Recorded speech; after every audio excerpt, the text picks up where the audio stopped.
Do you want to, I don't want to say model your life after, but who do you look up to? Okay, Tenny, Worry Pikin, but they've done surgeries already, so I don't know. I look up to Nikki Dibbles. Because I've not done surgery. Who told you I will not do surgery? It not finished now. No, but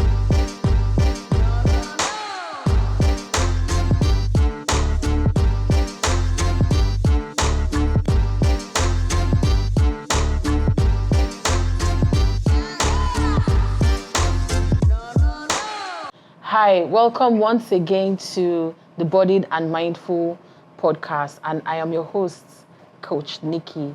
And today I have a stepper in our midst, Tokumbo, the dancer. How are you doing, my dear? I'm fine.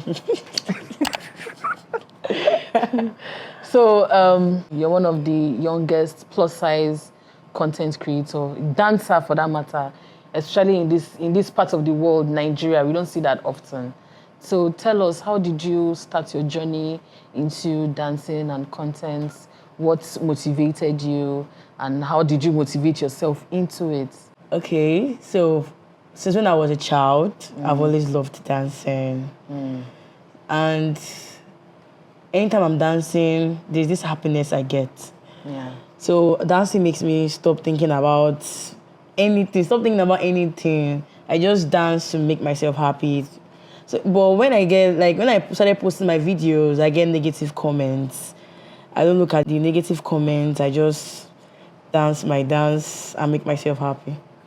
That's just it. Okay, was there ever a time that, because let me use myself as an example. I started dancing as a way to escape trauma. Something happened to me growing up, and dance was one of the healthiest ways I was opportune to have, stumbled upon. So was there something that happened to you growing up? Was there something, was that one event that changed your life that maybe made you turn to dancing, if it ever did? Okay, the thing about me dancing is, when I was a kid, I always loved dancing. That one, since when I was small, I always like pushing my mom's belly. I always loved dancing. But I think the aspect of not having plus-size dancers in Nigeria made me focus on getting to dance. You understand? So, but let me say, any experience, I don't think there's any experience that pushed me to dancing. I just generally loved dancing. Okay. That's the way it is. Growing up, were you always big? Yes, I've always big. Okay, so did you ever experience any form of body shaming, any form of discrimination because of your size? Always. And I had this big bum, so always, anywhere I go, people be like, hey, ha, ha, always shouting and everything. What do you think they say when I go out? if they're shouting, hey, who for you? What do you think they're shouting for me? I don't know. My own was like, okay, I remember back then in school, we had this Friday activity. So they were like, okay, mommy, favor, please, we don't want her to put on this shorts because the sportswear has this short. They say no, they want skirts, flay skirts, flay skirts. They don't want any tight thing for me because my bum was too big. But then I do cry. Anytime I hear you are big, you are fat, you are this, you are that. But now I think I'm used to it already. So how did you move from the point of always feeling bad about what people said about you then to getting to this point? I realized that they were saying the truth because they're saying I'm big, I'm fat, and yes, I'm big and fat. Maybe then I didn't want to acknowledge the fact that I was big, but now I've accepted the fact that yes, I'm big.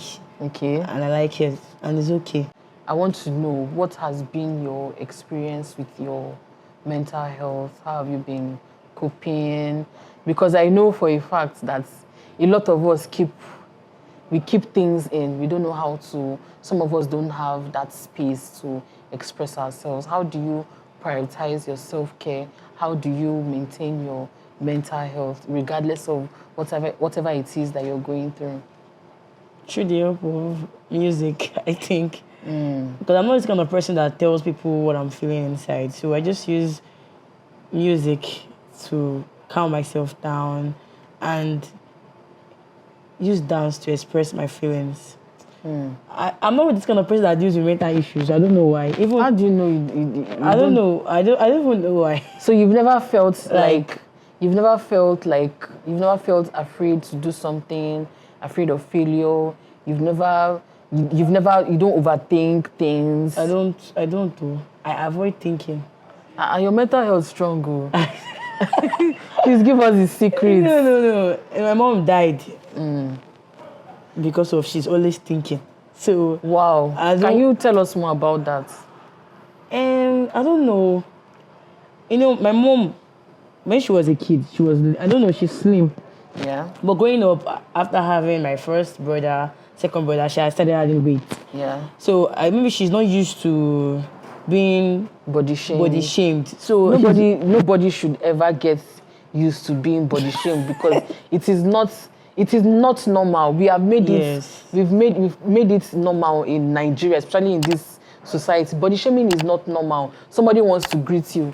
Like the guest I had before, Cheap Boy from Wazobia, he said he has a colleague who greets him, this your tummy, saying stuff, not knowing that these are hurtful things. So body shaming is never normal. So go on.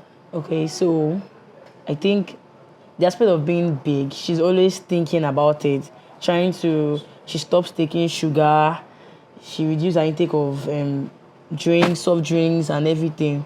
So, and she's always thinking. So part of the thinking made her died.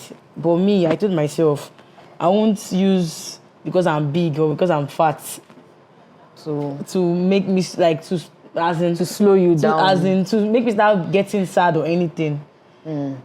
That's why I even like dancing a lot. I use dance to just reduce those stress. Interesting. And make me think. I use it, I beg. Oh no, voila. That's why you're a TikTok queen. Just dancing everywhere, dancing every day. So dance is good. Okay, so meeting you and talking to you, TKB, right? I can call you TKB. Yeah. So you're one of the very few plus size women that I've come across that are very confident. You talked about your mom, so you realized early in life that you need to focus, you need to put your mind at ease at all the time. You're not going to let what you look like to affect where you are going. So what advice would you give young plus size women like you who are struggling with their mental health? Because not everybody has the capacity to, get to that level of thinking where they choose themselves and choose to prioritize their mental health or their general well-being. So what advice, what tips can you give, tips that have worked for you, bearing in mind that not everybody can use dance and music the way we do? I would say you should learn how to love yourself. Just learn how to love yourself, because if you don't learn how to love yourself, nobody can like you. You just have to wake up in the morning, look at yourself in your phone and be like, because I can remember then when I was like 10 years old, I don't like taking pictures. I take only selfies. I don't take any picture. I feel you. I don't take any if you check my Facebook page, 2009, 2010, you would never see a full picture. I know they ever take full picture. I'm always like, guy, I beg, you want to take this picture? She stop here. She stop here. Then, I don't know, I think there was a day someone came to take pictures of me and the person took it like very well. Like from the head to toe. I'm like, babe, you're not that bad though. You're actually fine. You were talking to yourself. Yeah, like, you're actually fine. I even used Android phone, not even iPhone. No editing, no anything. You're actually fine. You're actually beautiful. What are you hiding? And I posted that picture. I saw like good comment, like, babe, what's up? Why you always taking this picture? Then I realized that the way you carry it on your head, that's not the way that's not the way few people take it. Yeah. You just have to learn. The day you start realizing that you are okay and you are perfect, you are beautiful the way you are, people will start seeing you the way you are. Yeah. That's the way it is. So if you, I beg, una way no one like una self, una way they fear, you guys should like try to appreciate yourself, accept yourself. That's the way you are. Self-acceptance. Yes, that's very important. Very, very important. And I will say this in addition. Like she said, if you don't love yourself, how do you expect other people to love you? And you know, sometimes people can tell by the vibe that you give, the aura that you give, that this person is not, you have to learn to be comfortable in your own skin. If you're waiting for someone to pat you on the back, or you're waiting for someone to say, okay, yes, you're beautiful, you're this, before you start seeing yourself like that, it's going to take a long time. And for real, aren't you tired of feeling the way you're feeling? You know, so TKB, tell me, have you ever experienced a toxic relationship or friendship before? No. How come? How many relationships I don't enter? Okay, granted, fine, fair enough. So your friendship circle, you've never experienced betrayal? Betrayal. I don't have friends. I don't keep much friends. I don't Why? even have friends. Are you a loner? My own loner past you, boy, you know. I just, I beg. Are you saying that you don't have men at your beck and call? You don't have men who are chasing you, especially online? I think the ones I have are just chasing me because of my bum bum. I feel you. We're in the same boat, but I feel like it's not just the women with, you know, bum that they are chasing, because men will always be men. Men will say anything and everything just to get a woman. Today, if it's a slim woman that they are chasing, oh, you're my spec, I like your shape, you're so slim, your tummy is flat. That same man tomorrow is coming, wow, you're my spec, I like a woman with a big bunda. You know, they say men will say everything and anything. So my next question for you, TKB, do you think Nigerian men know how to make women feel safe? I don't know. For me, only God can make me feel safe. That's all. That is all. There's this lady that is going viral right now, Saida Boj. Is that how her name is? I don't even know how to pronounce her name, Saida Boj. Okay, so I know that there are women, there are girls who like to bill, you know, like because a guy is chiking you, or he's trying to get into your pants or something, you send bill. But I was a bit, not a bit, I was surprised that her own level is, is far above. Like, what's your opinion on all those things she said on Nedu's podcast? Okay, she was like talking stage. She's going to bill the guy 10 million naira. In 24 hours. 24 hours. Girls are wicked, though. No, that's wickedness. Like, why? Like, why would you know now? You can get, like, 3 weeks, then you ask the 10 million naira. Oh, you still ask for the 10 million naira? No, 10 million naira is too much. It's too much. It's too much. And I feel like that mentality is what is causing a lot of issues in relationship or marriage. I mean, why would you? So for the rest of her life, when a guy is talking to her, that day, she will bill him money. And I feel like this is one of the things that affects relationship. Now, relationship is seen like, for men, it's just, they just need someone to warm their bed. And for women, it's not like a vicious cycle of, if you don't have money, you cannot date me. So TKB, can you let us know who is the person that you look up to? Who do you see as a mentor? Who do you want to, I don't want to say model your life after, but who do you look up to?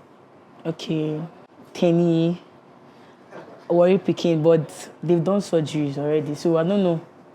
I look up to Nikki Dibbles. Because I've not done surgery. You told me I will not do surgery. It's not finished now. No, but I think we actually need to touch on this subject. I feel like they did that surgery, it's life-changing. If I can afford it, I will do it. they work out. Even after doing the surgery, you need to exercise. You still need to exercise to maintain your body. I feel like the people who do nyash, the people who do, enhancements, they enhance their boobs, enhance their hips and their bum, they kind of get away with it. But when someone who is plus size, you understand that some of us who are plus size, we have a lot of things working against us. We have PCOS to deal with. We have lipedema to deal with. There are so many things that work against you. So losing weight is very hard. If there are people who would be my same size and we can be put on the same regimen, the same diet, and they would lose weight twice as quickly as I would, because our systems are different. Yes. I have genetics that's stop me from reaching my goal, although it doesn't mean I won't keep trying. I'll keep trying. Well, as soon as I can. I don't know if you've watched Real Warrior Pikin's journey. She tried so many times. She would lose weight. She would go to the gym, but it's not easy to keep up, There are people I know people who are less than half my size. They eat 3-4 times of what I eat, yet you will not see it on their body. As in I used to be that person that when I hear someone who was overweight, the person did surgery, I was like, why did the person do surgery? As if the person is betraying me. But the surgery is there for a reason.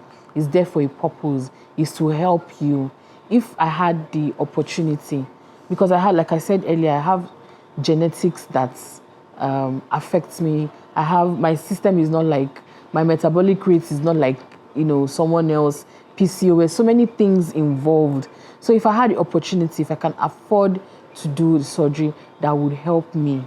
I don't know if you watch my 6,000 pound life, or there's this show on TLC where we have people that they can't even sit on this chair I'm sitting on. No.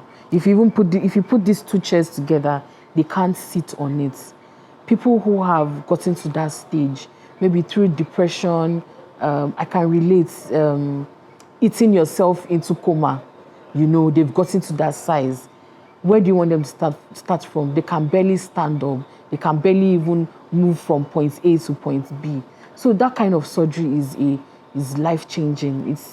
It helps them to at least kickstart their life again. So I don't think it's right to just, cancel someone for doing weight loss surgery to help their life. I mean, if you watch Real Warrior Pikin's story, where she talked about she had knee issues, which I have also experienced on my own. So many issues, and it's depressing. You're putting in a lot of work. You're not seeing progress and all that. It's depressing. So that surgery was life-changing for her. And she's in a better place now. She's healthier. And she's still working out and making sure that she's eating the right things. Because doing that surgery doesn't save you from adding it back. You can add it back. I know someone who has done surgery to reduce her tummy. There's this band that they put in your tummy. She lost all the weight. Like, she lost more than half her body weight in 1 year through that surgery. But probably because she hadn't addressed some of her eating disorders, or some of the maybe depression or issues she was facing that was making her eat, she started eating again. And you can eat and break that band and expand it again. And guess what? She added all that weight back and more. So it's a struggle, and this is one of the things that people don't understand. Like me now, I work out. I try to stay as healthy as I can, even though I have all these issues that I am facing. But so it can be hurtful when people see me and they just make comments like, you're not working out, you should be doing this, you should be doing that, So that's that. So we've come to the end of this episode, and thank you so much, TKB, for being with us on this show, for sharing your journey, sharing your tips. And don't forget to subscribe, to comment, to share this video with someone who really needs it. And don't also forget to share your thoughts with us on social media. using the hashtag the bodied and mindful. Till next time, stay bodied and mindful.